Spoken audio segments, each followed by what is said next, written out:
আজকে দেখাবো কিভাবে লইট্টা শুটকি আমি বাগার দিই। তো চলুন দেখা যাক। হ্যালো এভরিওয়ান, কেমন আছেন সবাই? আজকে লইট্টা শুটকি বাগার দিয়ে দেখাবো। এর জন্য পেঁয়াজ, কাঁচামরিচ, আস্ত গোটা রসুন কতগুলো কেটে নিয়েছি। এগুলো কুচি কুচি না করে আমি রসুনগুলোকে দিয়ে দিয়েছি। অনেকগুলো পেঁয়াজ দিতে হবে। পেঁয়াজ রসুনের পরিমাণ বেশি হলে বাগারটা খুবই মজা হয়।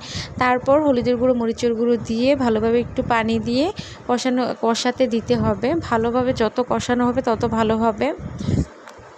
আর লইট্টা শুটকিগুলোকে আমি কিন্তু প্রথমেই ভালোভাবে ধুয়ে ৩-৪ বার গরম পানি দিয়ে বলক পেরে ধুয়ে তারপর পাটার মধ্যে থেঁতো করে নিয়েছি, মানে ভালোভাবে ছেঁচে নিয়েছি যাতে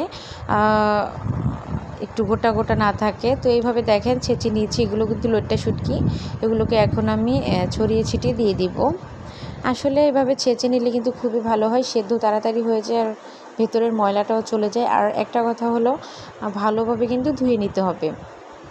এটার ভিতরে প্রচুর পরিমাণে ময়লা থাকে, প্রচণ্ড রকম ময়লা।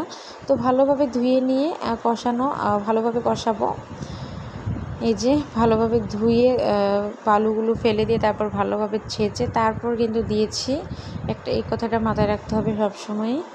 তো এই যে ভালোভাবে নেড়ে চেড়ে একটু পানি দিয়ে দিয়েছিলাম, অফ স্ক্রিনের পানি দিয়ে দিয়েছি, ঢাকা দিয়ে দিবে। এই যে দেখেন হয়ে গেছে আমার লইট্টা শুটকি বাগার। তো কে কে খেতে পছন্দ করেন? গরম গরম ভাতের সাথে কিন্তু খুবই মজা হবে লইট্টা শুটকি।